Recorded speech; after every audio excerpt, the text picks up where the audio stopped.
Hi, welcome to a demonstration of the fireTEK firing system by Cotswold Fireworks. In this demonstration we're just showing off that the system is pretty resistant to water or ingress of dust and dirt when you sat in a field. Okay, a kitchen isn't really a field, but we're just going to show off that you don't have to worry too much about making sure everything's bagged up and in a pristine, clean environment. Most of the time, in most of the firing sites that we use in the UK, you're stomping around in mud and ploughed fields. So worrying about keeping the fireworks clean and waterproof is one thing, but worrying about having to keep the firing system clean and waterproof isn't so much as a deal anymore when you're working with the fireTEK.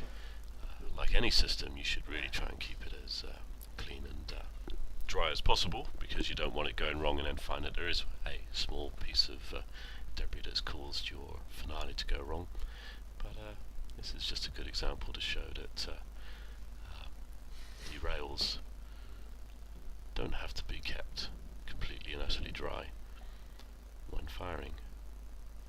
We're just arming the system and playing the script. The script in this one is as a single rail at 12 firing ports. We're using light bulbs to simulate the igniters, just to keep the cost down.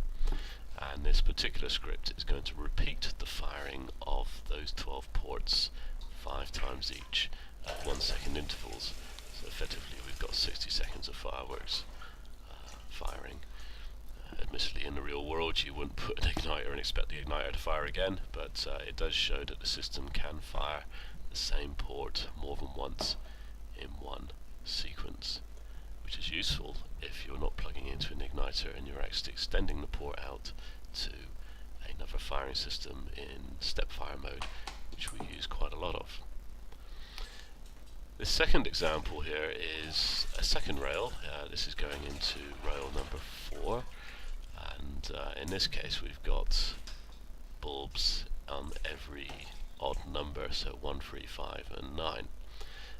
It's not to show that again you can fire underwater, or let's face it, you're not going to fire underwater. Why would you want to put your fireworks into a puddle in the first place? But what we're showing off here is that when you're firing a sequence automatically, and let's say you've got several hundred fireworks out there and several modules, what we sometimes like to do is to have a rail with some secondary fireworks that are not part of the show.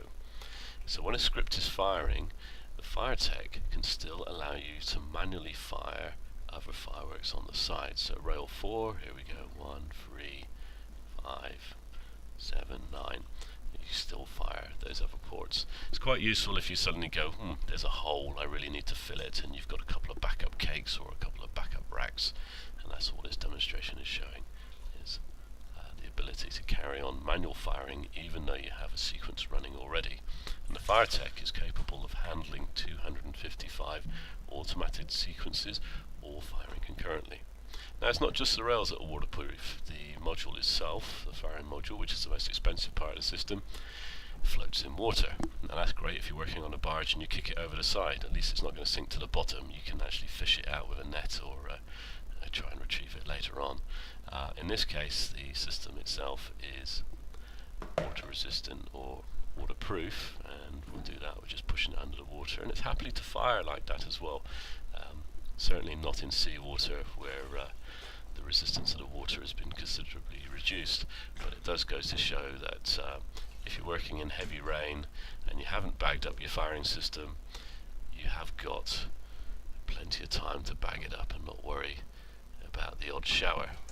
And finally, fireTEK have told us that if you open the case, the internal system, or the internal hardware, is also waterproof, and I think that's proof enough that the odd shower when you've got the case open, and the only time you are going to open the case is one to retrieve the antenna and screw it on the side and to turn it on the field. So you shouldn't really have it open that often, but it does go to show that the system is quite happy to fire with the case open.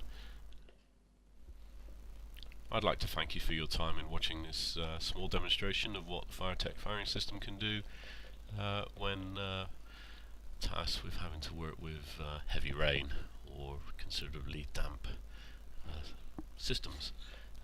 As you can see, it will handle it without any worries and should leave you worrying a little less on site on the day.